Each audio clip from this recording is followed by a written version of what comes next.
America అసలు కథ ఏమిటో మొన్న మాట్లాడినాం సార్. ఇప్పుడు ఇప్పుడు ఇప్పుడు ఇప్పుడు ఏం చేయాలి? ఇప్పుడు ఏం జరగబోతున్నది? ఏం జరిగే అవకాశం ఉన్నది? అంటే గత ఎపిసోడ్ లాగా అనుకుంటే దానిలో మనం సమస్యని చెప్పుకున్నాం. అమెరికాకి సమస్య ఎందుకు వచ్చింది, ట్రంప్ లాంటి వాడు అమెరికా అధ్యక్షుడు అయ్యే పరిస్థితి ఎందుకు వచ్చింది అంటే ఈ సమస్య వల్ల. ఏ సమస్య అయితే అమెరికాలో ఉన్నటువంటి సమస్యలు ఏంటి అనేది, అమెరికా మౌలికంగా 79 తర్వాత దాని ప్రయాణం 1979 తర్వాత దాని ప్రయాణంలో అది చేసిన మజిలీలు అంతిమంగా అది ఇక్కడికి చేరటం, తర్వాత దానిలో ఒక భాగంగా మెయిన్గా 2008 ఆర్థిక సంక్షోభం తర్వాత నుంచి మనం ఇక్కడ కంటిన్యూ చేద్దాం. అంటే అప్పుడు మనం ప్రాబ్లమ్ని డిఫైన్ చేసుకున్నాం. అవును, అమెరికా ప్రాబ్లం ఏంటనేది నిర్వచించుకున్నాం, లేకపోతే దాని గురించి చెప్పుకున్నాం, చాలా లోతుగానే మాట్లాడినాం. అయితే దానిలో ప్రధానంగా ఏంటంటే మనకిప్పుడు ప్రాబ్లమ్ని చెప్పుకోవటమే కాదు. నాకు ఓ మిత్రుడు కూడా శరత్ చంద్ర అతను జ్యోతిశ్రీ అని పిలుస్తారు. అరసం అభ్యుదయ రచయితల సంఘం మంచి కవి రచయిత, గుంటూరు జిల్లా. అక్కడ నాకు చిన్నప్పటి నుంచి స్నేహితుడు. అతను కూడా నాకు మెసేజ్ చేశాడు ఈ వీడియో చూసి, లాస్ట్ టైం వీడియో చూసి. ఏంటంటే సమస్య అంతా చెప్పారు, పరిష్కారం ఏంటని. వెంటనే ఫోన్ చేసి చెప్పాను, మేము అనుకున్నాం దీనికి పరిష్కారం గురించి ఇంకో ఎపిసోడ్ చేయబోతున్నాం చెప్పాను. అట్లాగే ఈరోజు ఏంటంటే మన బాధ్యత అది. సమస్యను నిర్వచించి అలా వదిలిపెడితే మనం లాస్ట్ టైం కూడా చెప్తున్నాం ఏంటంటే, చీకటిగా ఉన్న గదిలో ఇరుక్కుపోతే మనుషులు బయటికి వెళ్ళే దారి తెలిసిన వ్యక్తి దాన్ని చూపించడమే ఇప్పుడు నేను చేస్తున్న పని అని చెప్పా లాస్ట్ టైం. నేను బయటికి వెళ్ళే దారి అంటే ఒక వ్యవస్థ సంక్షోభంలో ఉన్నప్పుడు, సంక్షోభానికి ఒక పరిష్కారం మనకు ఒక అవగాహన ఉన్నప్పుడు, మనకు ఒక ఆలోచన ఉన్నప్పుడు దాని గురించి ఆ పరిష్కారాన్ని చెప్పటం. చీకటి గదిలోంచి ఒకే తలుపు ఒక పక్క ఉంది, ఆ తలుపు ఎక్కడుందో ఎవరికి తెలియనప్పుడు పలానా వైపు తలుపు ఉందని చెప్పటం నా పాత్ర, ఇంతవరకే నా పాత్ర. దాని ద్వారా ఏంటంటే ఆ చీకటి గదిలో బాగా ఇబ్బంది పడి, లేకపోతే సమాజంలో అయితే సంక్షోభంలో చాలామంది జీవితాలు నాశనం అయిపోయి చితికిపోయి ప్రాణాలు పోయే పరిస్థితి నుంచి షార్టేజ్ చేయటం, సంక్షోభాన్ని షార్టేజ్ చేయటం, తక్కువ కాలం పాటు బాధ ఉండేటట్లు వాళ్ళ పాత్ర. అందుకని ఏంటంటే సొల్యూషన్ గురించి చెప్పుకోవటం చాలా ఇంపార్టెంట్. ఇప్పుడు సమస్య అయితే అందరూ అనుభవిస్తున్నారు, కానీ సొల్యూషన్ ఏంటనే దగ్గరే చాలా గందరగోళాలు ఉంటాయి. కాబట్టి దాన్ని మనం ఎంతైతే జనాల్లోకి తీసుకెళ్ళగలమో, ఎంతైతే జనాల్లో ఇంకొద్దు ఈ ఆలోచన విధానం, ఈ ఆలోచన అంత తొందరగా సమస్య పరిష్కారం దొరుకుతుంది. జనాలు చైతన్యవంతంగా సమస్యకి పరిష్కారం తెచ్చుకోగలరు. కానీ ఇక్కడ నేను మళ్ళీ అమెరికా దగ్గరికి వస్తాను. ఉద్దీపన పథకాలు ఇవ్వడం, నోట్లు ముద్రించడం, అంటే అసలు ఎకనామీ ఏమిటి అనే విషయాన్ని కష్టాలు కనబడకుండా వాస్తవానికి పైకప్పులకు మేకప్పులు వేసుకున్నట్టున్నది అమెరికా పరిస్థితి. మొన్న మీరు చెప్పిన దాని ప్రకారం ఇప్పుడు ఆ మేకప్ పోయేటట్లు ఒక కండిషన్, నిరుద్యోగం పెరుగుతున్నది అక్కడ. ఇతర దేశాల వాళ్ళు వెళ్ళిపోయిన అమెరికా, ఆస్ట్రేలియా, చాలా దేశాలు ఒకప్పుడు క్యాపిటలిజాన్ని ఆకాశానికి ఎత్తుకున్న దేశాలు, ఉద్యోగ ఉపాధి కేంద్రాలుగా ఉన్న దేశాలు, యావత్ ప్రపంచమే తమ వైపు చూడాలని అనుకున్న దేశాలు ఇవాళ కొత్త సమస్యను ఎదుర్కొంటున్నాయి. దీనికి పరిష్కారం అసలు ఏమిటి? మేడిపండు చూడ మేలిమై ఉంటారు, అదే ఉండు అంటారు కదా. అలాగే అమెరికా పరిస్థితి కూడా సరే మీరు లేవనెత్తిన దగ్గర నుంచి నేను ఇందాక వదిలేసిన దగ్గర కూడా 2008 సంక్షోభం తర్వాత ముఖ్యంగా అంత ముందు నుంచి కూడా అమెరికా డాలర్లు విపరీతంగా ముద్ర కొడుతుంది, ఉద్దీపన పథకాలు ఇస్తుంది వ్యవస్థకి.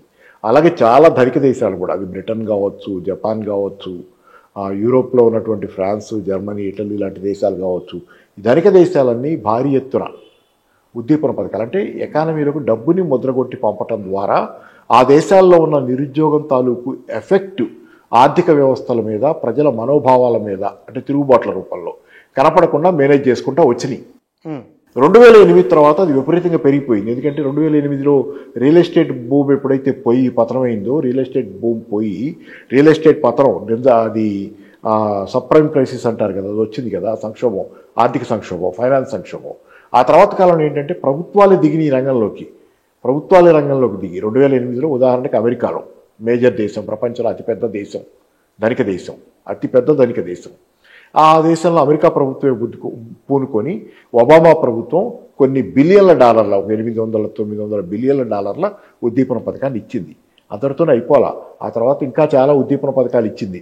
కొంతకాలం పోయిన తర్వాత ఇలా ఒకేసారి పెద్దదే ఉండటం కాదు, నెల ఒక ఉద్దీపన పథకం ఇద్దాం, నెల ఎకానమీలోకి అది ఇన్స్టాల్మెంట్లుగా పంపు చేద్దాం ఎకానమీలోకి అని చెప్పి నెలకు ఒక 85 బిలియన్ల డాలర్లు ఏమో నెల పంపు చేయటం మొదలుపెట్టారు.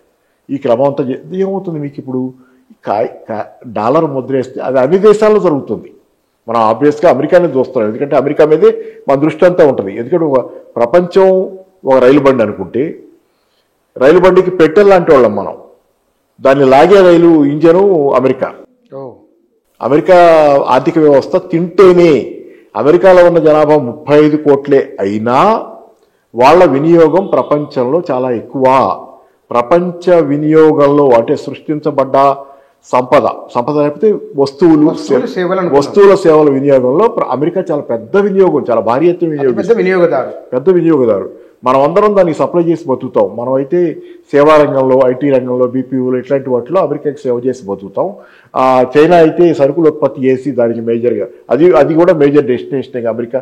ఇట్లా బతుకుద్ది. మనం అంతా దానికి సప్లై చేసి బతికేవాళ్ళం, అమెరికా తిని బతికేది. ఆ తినటం ద్వారా మన అందరికీ పని కల్పిస్తుంది. ఇది ఇంజను. ఇది ఆగింది అనుకోండి, మనం ఎవరికి అమ్ముతాం? మనం ఎవరికి అమ్మటానికి లేకపోతే మన ఫ్యాక్టరీలు మూతపడతాయి, మన దగ్గర నిరుద్యోగం పెరుగుద్ది, మనకి సమస్యలు వస్తాయి. వాడి సమస్య మన సమస్య అవుద్ది అప్పుడు. కాబట్టి అమెరికా తినాలని డాలర్లు ముద్ర కొడుతున్నారు వాళ్ళు, విపరీతంగా డాలర్లు ముద్ర కొడుతున్నారు, నడుపుతున్నారు కదా. కానీ డాలర్ కూడా కాగితం కరెన్సీగా. వాడు ఎంత ధనిక దేశం అని చెప్పుకున్నా, ఎంత ఇది డాలర్ కూడా కాగితం కరెన్సీయే కదా. కాగితం విపరీతంగా అక్కడ ఇక్కడ చెత్తకి ఈ రూమ్లో ఆ చెత్త కాగితాల దగ్గర ఎక్కడ పడితే అక్కడ డాలర్ కనపడితే డాలర్కి విలువ ఉంటుందా? పడిపోతుంది. ఉండదు కదా. ఆబ్వియస్గా విలువ ఉండదు. డాలర్ కాగితం ఎక్కడ పడితే అక్కడ చిత్తు కాగితాలా కనపడితే డాలర్కి విలువ ఉండదు కదా. అందుకని అప్పట్లో ఇరాన్ ఆ ప్రెసిడెంట్, వాళ్ళకి ఎవరుంటారు ప్రెసిడెంట్ అనుకుంటా, అజ్మదుద్దీన్ ఇది ఉంది ఆయన పేరు. ఆయన ఒక మాట అన్నాడు, డాలర్ చిత్తు కాగితం అన్నాడు, ఇట్స్ వేస్ట్ పేపర్ అన్నాడు. ఈ రకంగా ముద్ర కొడతాన్ని విపరీతంగా ముద్ర కొడుతున్నారు దాన్ని. 2008 సంక్షోభం తర్వాత ముద్రలు ఉద్దీపనలతో. తర్వాత కోవిడ్ వచ్చింది కదా. అవును, కోవిడ్ 2020లో కోవిడ్ వచ్చింది.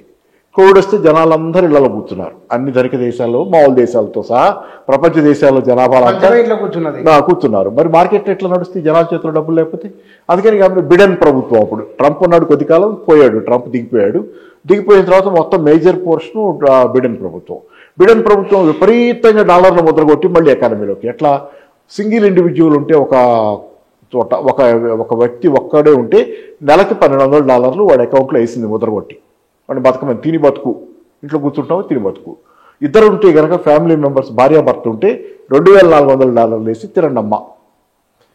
పిల్లలు కూడా ఇద్దరు ఉంటే $3,200 $3,400 వేసి బతకండి. ఈ రకంగా డాలర్ ఒక 3 లక్షల కోట్ల డాలర్లు ఏమో వేశారు మేరకు, డాలర్లు విలువ మేరకు. దాంతో ఏముంది, ఎక్కడ పడితే ఫ్లష్ విత్ డాలర్స్ అంటారు. ఎక్కడ పడితే అక్కడ డాలర్కి అయిపోయి చాలా చెదురుగా. ఈ దెబ్బకి ఏమైంది, అంతకుముందు అనేక దశాబ్దాలుగా డాలర్లు ముద్రించిన డాలర్ చిత్తుకాయితో అనే ఫీలింగ్ రాలా. డాలర్ చిత్తుకాయితో అనే ఫీలింగ్ వస్తే, డాలర్ కాగితానికి విలువ పడిపోతే ధరలు పెరగాలి కదా, డాలర్ కొనుగోలు శక్తి పడిపోవాలి కదా. మీకు ఎక్కడ కనపడుతుంది? అవును, డాలర్ చిత్తుకాయితం అయితే డాలర్ కొనుగోలు శక్తి పడిపోద్ది. నువ్వు ఇచ్చే ఈ కాగితం ఇంకా 10 పట్టుకొస్తే నేను ఇస్తానంటాడు. ఇది $10 అనేది $100 తెస్తే కానీ ఇవ్వడవాడు. డాలర్ చిత్తుకాయితం అయితే అదే కదా, దాని విలువ పడిపోవటం అంటే ఏదైనా వస్తువు అమ్మేవాడు ఇంకా ఎక్కువ డబ్బులు కావాలని అడుగుతాడు, అదే విలువ పడిపోవటం. ఇప్పుడు ఇన్నాళ్ళు కనపడలే, ఇన్ని దశాబ్దాలుగా 79 తర్వాత కాలంలో విపరీతంగా డాలర్ చలామణి పెంచుతూ వచ్చి 2008 తర్వాత డాలర్లు ముద్రేసి ఉద్దీపన పథకాలు ఇచ్చి 2020 కోవిడ్ తర్వాత భారీ ఎత్తున డాలర్లు ముద్రించి జనాల అకౌంట్లో వేసి ఇన్ని చేసినా జరగంది. సడన్గా 2022లో ఈ డాలర్ల ముద్రణ క్రమంలో, అదే కోవిడ్ ఒక రకంగా కోవిడ్ చివరి దశ అప్పుడు మొదలైంది. అప్పుడు బయటపడింది రోగం. అప్పుడు దాకా కింద కొత్తలు ఆడుతుంది వాటర్ మరుగుతున్నట్లు. 2022లో ద్రవ్యోల్బణం వచ్చింది ప్రపంచవ్యాప్తంగా. అమెరికాలో కూడా 10% దాకా ద్రవ్యోల్బణం వచ్చింది. భారతదేశంలో కూడా విపరీతంగా ద్రవ్యోల్బణం వచ్చింది. బ్రిటన్లో, ప్రపంచ దేశాలన్నింటిలో విపరీతంగా ద్రవ్యోల్బణం. ఎందుకంటే కరెన్సీల విలువలు పడిపోవటం అనేది బయటపడిపోయింది. రోగం బయటకు వచ్చింది. లోపల ఉన్నటువంటి రోగం బయటకు వచ్చేసింది స్కిన్ మీదకి. ఇది ఎట్లా జరుగుద్దంటే, ఎందుకు జరిగింది మరి, ముందు నుంచి ఎందుకు రాదు, ఇప్పుడు ఎట్లా వస్తుందంటే ఒక చిన్న ఉదాహరణ చెబుతా. దీన్ని టిప్పింగ్ పాయింట్ అనే మాట వాడాడు ఒక పుస్తకం రచయిత. టిప్పింగ్ పాయింట్ అన్నాడు. టిప్పింగ్ అంటే ఏమిటి? TIPPING. టిప్పింగ్ పాయింట్ అంటే ఆ బ్యాలెన్స్ మారిపోయే పాయింట్. అప్పుడు దాకా అలాగ ఉంది బ్యాలెన్స్ పాయింట్. అంటే ఉదాహరణ చెబుతా. దీన్ని కమ్యూనిస్ట్ కార్ల్ మార్క్స్ చెప్పింది కానీ, లేకపోతే హెగెల్ చెప్పింది. హెగెలియన్ ఫిలాసఫీలో డైలెక్టిక్స్ అంటాడు. దానిలో ఒక పరిమాణం ఒక స్థాయి దాకా పేరుకుపోయిన తర్వాత దానిలో గుణాత్మక మార్పు వస్తుంది అంటాడు.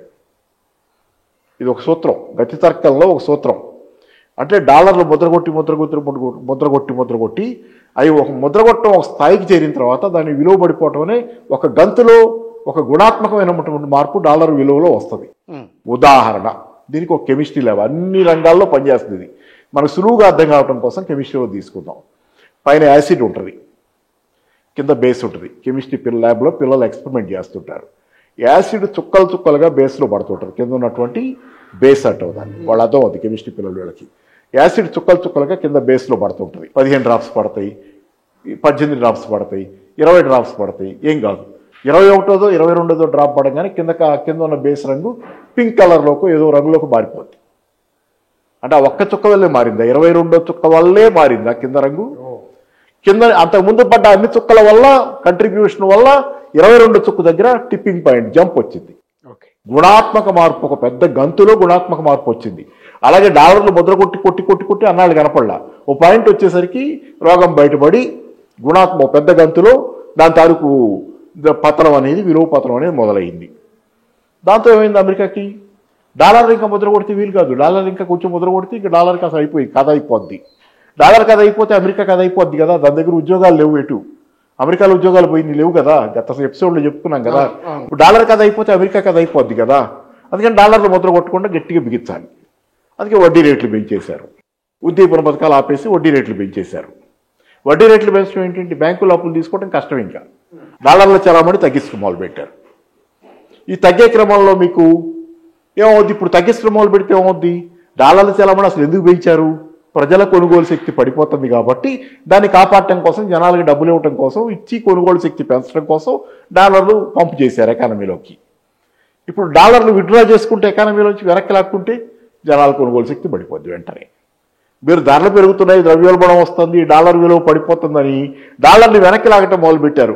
హై ఇంట్రెస్ట్ రేట్లు పెట్టి, వడ్డీ రేట్లు పెంచి, ఉద్దీపన పథకాలు ఆపేసి జనాల దగ్గర డాలర్లు తక్కువ ఉండేటట్లుగా జాగ్రత్త పడుతున్నారు. ఎందుకంటే మళ్ళీ డాలర్ విలువ పడిపోకుండా జనాలకి డాలర్ అనేది విలువైందిగా ఉండాలంటే డాలర్లు ఎక్కువ జనాల దగ్గర చలామణిలో సప్లై ఎక్కువ ఉండకూడదు. చిత్తు కాగితంలాగా దొరకకూడదు ఎక్కడ పడితే అక్కడ. దాన్ని వెనక్కి లాగటం మొదలుపెట్టారు. వెనక్కి లాగితే మొదలు పెడితే ఏమైంది, జనాల కొనుగోలు శక్తి పడిపోవటం మొదలవుద్ది. అంటే ఆర్థిక వ్యవస్థ వృద్ధి పడిపోద్ది, ఉద్యోగాలు పోతాయి. అర్థమైందా మీకు చెప్పింది? అంటే ఇప్పుడు సామెత ఉంది, వెనక నుయ్యి ముందు పోయి. అది గ్రోత్ వర్సెస్ ఇన్ఫ్లేషన్ అంటారు దీన్నే. ఒక పక్క మీరు వృద్ధి కావాలంటే ఈరోజు ఉపాధి కల్పన ద్వారా ఫ్యాక్టరీలు, కార్యాలయాలు పెట్టి ఉద్యోగాలు కల్పించి ప్రజలకి కొనుగోలు శక్తి కల్పించి తద్వారా వ్యవస్థను నడుపుకునే కార్యక్రమం పోయి ఉద్యోగాలు లేనటువంటి పరిస్థితి వచ్చి ఆటోమేషన్ వల్ల కానీ అవుట్సోర్సింగ్ వల్ల కానీ ఉద్యోగాలు లేని స్థితి వచ్చి ఆ వ్యవస్థ కేవలం డబ్బుల ముద్రణ మీద ప్రధానంగా ఆధారపడ్డది. రుణాలు మంజూరు, క్రెడిట్ కార్డు ఇట్లాంటి అప్పులు ఇవ్వటం మీద ఆధారపడి నడిచిన వ్యవస్థలో అంతిమంగా ఏ పాయింట్ వచ్చిందంటే మీరు ఆ డబ్బులు ఎక్కువ జనాల దగ్గరికి పంపే అవకాశం పోయింది, ముద్రేసే అవకాశం పోయింది. ఆ అవకాశం పోయిన మరుక్షణం మీకు వృద్ధి రేటు కూడా పడిపోయే పరిస్థితి వచ్చింది. అడకత్తెరలో ఇరుక్కుపోయింది వ్యవస్థ.